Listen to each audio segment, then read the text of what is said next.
wanjye ni Juno Kizigenza ubundi njye napfa kubwe aka kanya sinyina waraye njye napfa kubwe. Muraho neza abanyarwandakazi n'inshuti z'u Rwanda mu majyepfo mu majyaruguru iburasirazuba iburengerazuba n'umujyi wa Kigali. Kanizere ko bameze neza, of course ntange meze neza. Mbanje kubaha ikaze rero mu kiganiro cyacu. Mbere yuko ntangira bongera basubize mu karaka ririmbo.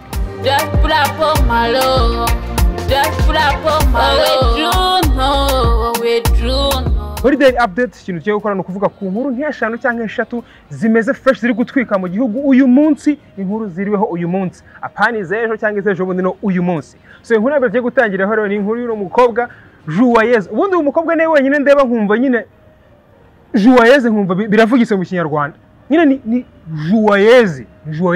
Ntago ariyo niye ngo ni Joyce cyangwa Joyeuse, no Joyeuse. Urabona ukubona ko ari Joyeuse, sibyo?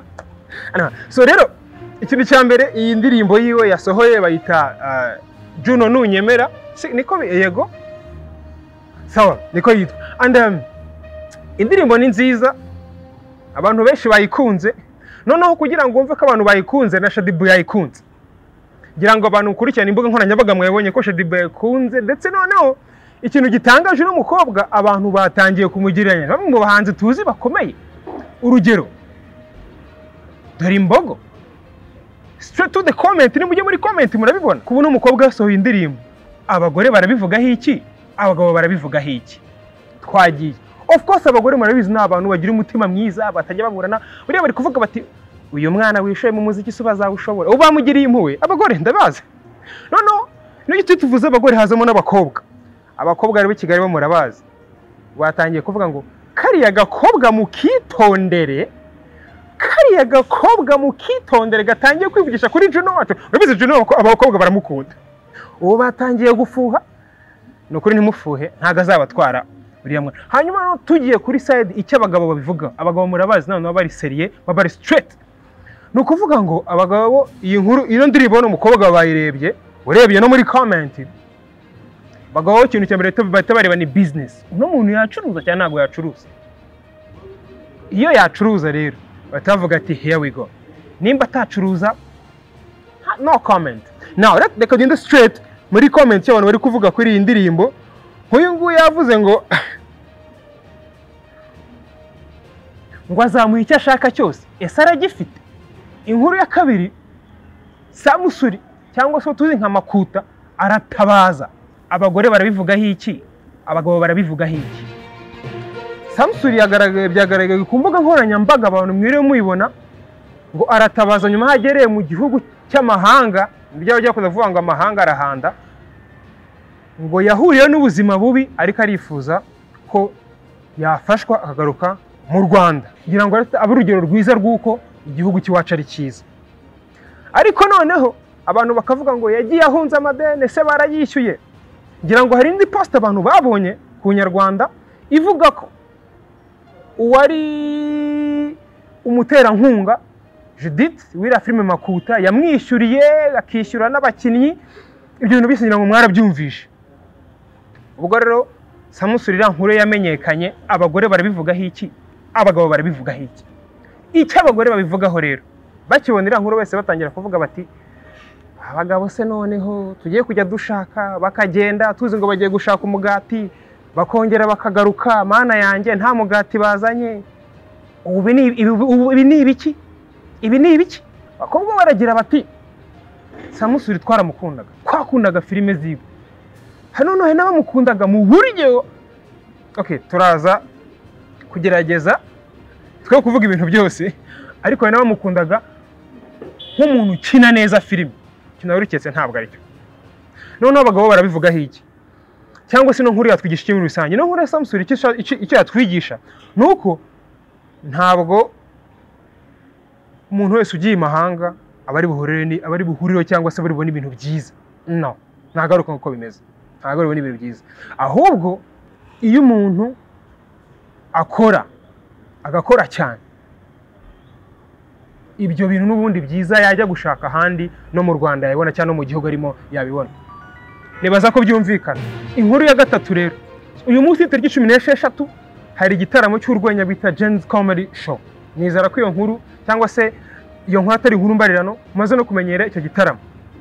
mbere yuko nkivuga ndabanza mvuge abagihostinga gihostingwa na Farimercy which is good kibera he kan Kigali kwinjira ni 5,000 n'ibihumbi 10 muri VIP kunyiri kuva ku iki gitaramo tariki 3 z'ukwa 12 hari ikindi gitaramo cy'urwenya bita iWatch Comedy Show ni monthly comedy show izagiba ikozwe n'abasore ba Zubi ngira ngo byo murabizi right hanyuma muri gitaramo cya Jens kibuze kubona umusarazo ko ari umutumiriko cyangwa se muri meet no tumaze bita Chris Easy ngira ngo nawe muramuzi uruganda rwa Balenciaga cyangwa se brand ya Balenciaga yashyize hanze isumi igiye kugura $1,000 uribaza ayo mafaranga abagabo barabivuga iki abagore barabivuga iki abagore bakiboni eswime barabiza abagore bakunda utuntu twiza which is good nimba uri umugore udakunda utuntu twiza we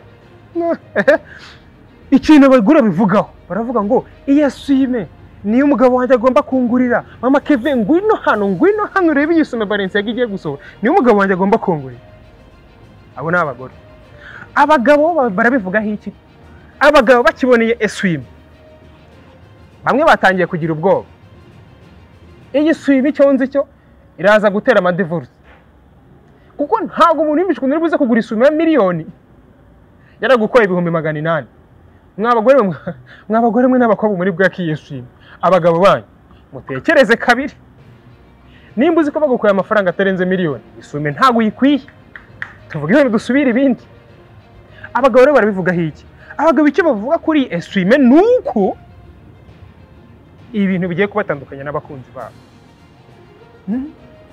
ngo ni gute amafaranga umuntu agura imodokari agiye kujya yagura eswime umugabo umwe muri Amerika utaramenyekana amazina bitewe n'ibitangazamakuru byamuvuzeho yisha abapangayi abaziza kutishyura amazu abagabo barabivuga iki abagore barabivuga iki nukuvuga ngo uyu mugabo tutaravuga icyo abagabo babivuga n'icyo abagore babivugaho first of all harimo isomo nimba uzi kutajya wishyura kakubayo nimba uzi kutajya wishyura gerageza wishyurire ku gihe kubera yuko aba bagabo bari ahantu hose nuriya nta wari uzi ko biriya bintu yabikora nawe rero ushobora ucunga landlord wawe neza wishyurire ku gihe hanyuma rero icyo abagabo babivugaho n'icyo abagore babivugaho ibintu bigisohoka icyo abagore babivugaho abagore bose batangiye kugira ubwoba cyane cyane bamuzi kodesha batangiye gushyira ku gitutu abagabo babo bati mama Kevin ngo nkubwire ati some iyi nkuru ngo reba uno mugabo yisha abapangayi kubera ko mu nzu ubukode kandi njye na papa Kevin turakode kandi njye na papa Kevin turakodesha papa Kevin yubakiye inzu nataha ndamwubakisha inzu ku ngufu abagore kutugana bafite ubwoba bapanitse abagabo barabivugaho iki rero icyo abagabo babivugaho ngo nuko n'ubundi bagiye kubakishwa inzu ku gitutu nimba uri umugabo ukaba ushaka umutekano n'amahoro by'umugore wawe ubaka inzu yawe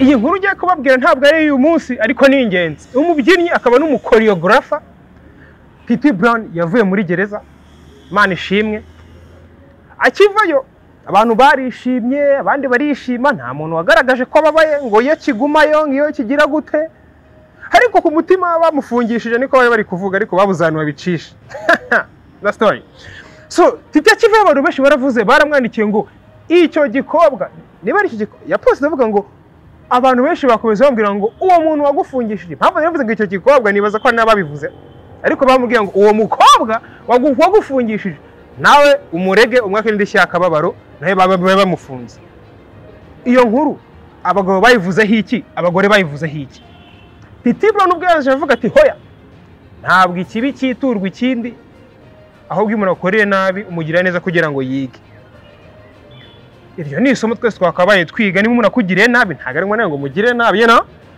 noneho rero abagabo babivuzeho iki abagore babivuzeho iki icyo abagore babivuzeho turahera ku bakobwa baravuze ngo njye niko mbitekereza kuko abakobwa turabazi ibintu babatekereza bakunda Titi Brown barabura umutima barimo baravuga ati Titi Brown turagukunda uriya mukobwa mufungishe n'ukuri mufungishe turakwinginze mu mitima yabo baranamwinginze I can feel it Titi tubara umufungishe n'abandi bigireho abo ni abakobwa. Abagore rero bo babivuze hiki, ababyeyi murabizi bagira impuhwe, baravuze bati uyu muhungu ni umwana mwiza, ni umwana mwiza, dore rwose nta nubwo ashaka guhemuka, kandi n'ababyeyi baramukunda of course.